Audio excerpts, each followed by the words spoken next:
Greetings all, my name is Stephen Lentz. Today I would like to talk about a lean tool that I like to use called the Impact Difficulty Matrix. If you've been tasked to develop a training plan and you don't know where to start, then the Impact Difficulty Matrix may be the tool for you. You may hear it referenced as Impact Effort Matrix, Value Effort Matrix, Action Priority Matrix. It's got several different names and variations to it. Regardless of what you might call it, they all basically work the same. It can be used as part of the training needs assessment or the analysis. It's a way to brainstorm ideas and quickly prioritize them as a group. It's also a fun activity to extract basic information or a starting point out of the people who already are doing the job. I've used this tool many times when trying to establish direction on a basic training plan or on a job position that doesn't already have one. It's quick and easy to set up, and it's a fun activity to do. Now, this works best if you have people or subject matter experts that already do the job well. It doesn't work as effectively if you've got a bunch of new operators on a new piece of equipment. You could possibly get some of that information from like the equipment supplier, but even then they may not factor in your company's policies, rules, and regulations. But don't let that discourage you. You'll never get anywhere if you wait for all the stars to align and have a perfect scenario. Something is better than nothing. Every attempt is practice, and every practice is experience. Now let's get into the meat and taters of it by going over the basic setup. So what you'll need is a board of some kind. Ideally, I would use a whiteboard. Clearly, I enjoy whiteboards, but you could use a large sheet of cardboard or paper, so long as it's large enough for everyone to see. You'll also need some markers and some Post-it notes. And as I mentioned in videos before, you wouldn't be doing this without some sort of a reason, something to achieve for.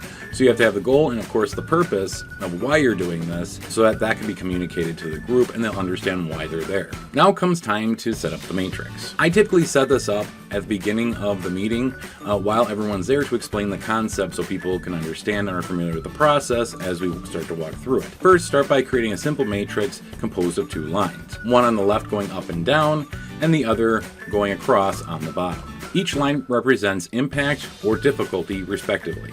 It doesn't really matter which line is which, but I usually put impact on the left side and the difficulty at the bottom. Now we need to identify highs and lows. The lower corner is the low for both impact and difficulty. Each end of either line is a high for each one. This will help you and the group visualize impact versus difficulty. The higher up the impact line, the more value or importance this task has. The higher along the difficulty line, the more difficult it is to do that task. The more difficulty, the more work it potentially will have to develop training material. Next, we'll establish the four quadrants by drawing crossing lines in the middle of the matrix. This will help identify how much difficulty or impact the task has. The four quadrants are divided up as follows. Quadrant 1, gems. These are the items you are really looking for. Gems are high impact, low difficulty, meaning that it'll help out a lot with a small amount of effort. Quadrant 2, low-hanging fruits, or just do it. Low-hanging fruits are low impact, low difficulty. These are easy to do, but don't have a huge impact on their own. These are typically your miscellaneous or minor tasks. Still important, otherwise they wouldn't be up on the board, but it won't show value quite as much as the gems. Quadrant 3 is what I like to call the scary zone, or large projects. These scary items are high impact, but also high difficulty, which means it would help out a lot or is critical enough, very important, but it's going to take a lot of work to do, or does take a lot of work to do. Quadrant 4, luxuries. These are the nice to have type things. They don't add much impact or value. They are low impact with high difficulty. Most of the time, these items will be the last thing, if at all, done for this project. So for example, it'd be like getting everybody like their own air-conditioned suit if they work in a hot factory. That's nice, but it's not very practical, and it's very, very expensive, difficult to do, but it would make people feel better. But it's still a luxury. Excellent. So now we have the matrix set up, and now we're ready to use it. Next, we'll need to brainstorm with the group. Before you do this brainstorm, you need to set some parameters, i.e. the scope. Without a clearly defined scope, everything in the entire universe is up for grabs. You'll need to narrow this down. Otherwise, it will make it very difficult for the group to focus on the goal, right? And everything has to play to that goal. Because if you start straying away from the goal, you're going to get all kinds of things. You're going to get a football field worth of information, which is great. But remember, you want to keep it simple, stupid. The simplest way to do this is doing an is not list. One example I have is for a line operator training. That's a very broad scope. This will pull you back to the original goal or problem statement to simply, why are you doing this? what are the line operators doing or not doing? So that helps kind of frame up what we're looking for.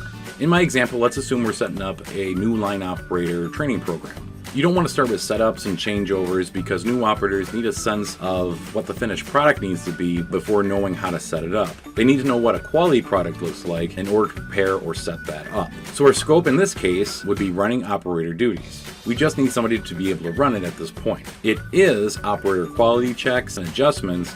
It is not setups and changeovers. So it kind of helps set a bit of a parameter, a range that people need to work within. And you can expand or even add on to it as you need, but for our purpose, we're going to keep this simple.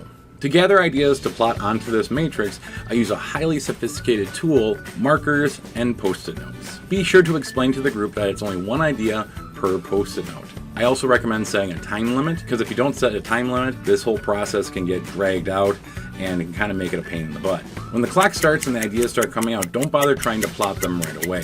This will take away from the brainstorming activity. As a facilitator, just gather the ideas, put them off to the side, maybe try to group them a little bit, but don't spend too much time on it. All of that can be done after that timer is up.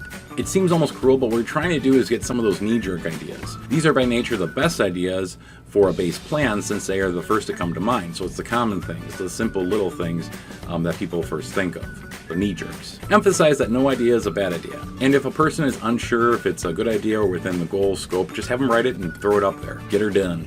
And let them know not to worry if there's duplicate ideas. That'll actually happen quite a lot when you have multiple people of the same group doing the same type of work. That just means it's a really good idea. At least this is an important task for them to do. Very critical. Once the time is up and the ideas are in, explain to the group that you are now going to plot the ideas onto the matrix. Grab one idea note at a time and review it with the group. Get clarification from the person who wrote it. You could even have people write their initials or their name at the bottom or in the back of it to help know who's who. But if it's a small enough group, they'll be able to identify it pretty quickly. Then ask if this is high impact or low impact. If you get some unsure blank stares, expand on the vernacular and feed their brains by asking them how critical is it that this job is done or done correctly. Once you get an idea of what the impact is, then you can start hovering over the difficulty side. This will help for visualization. Now you can explain that even though we're trying to get training ideas, we're not asking how difficult it is for a person to learn the job. That's not what we're asking. This is important to differentiate because the subject matter experts may recall a complex task that they had to train a new person, and it was tough and took too long, and it seems like most people have a tough time getting it. Maybe their presentation wasn't very clear or consistent. What we want to know is how hard is it for them, the subject matter experts or SMEs, to do the job, because there are tricks and stuff that they do that makes it easier for them, and that's some of the golden information that we want to try to get to transfer to the new people to help them learn faster. If we follow the principles of the job instruction method, one of the conditions of a key point is makes the job easier to do. With that in mind, the goal will be to extract those tidbits of information and apply it to the training.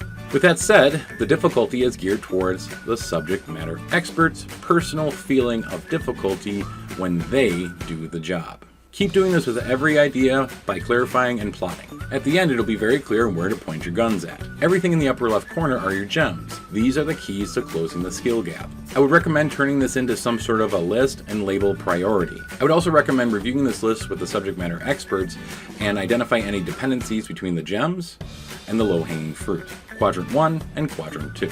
Remember, the low-hanging fruit doesn't add value on its own, but may indirectly add value or impact as a supporting character to one of those gems.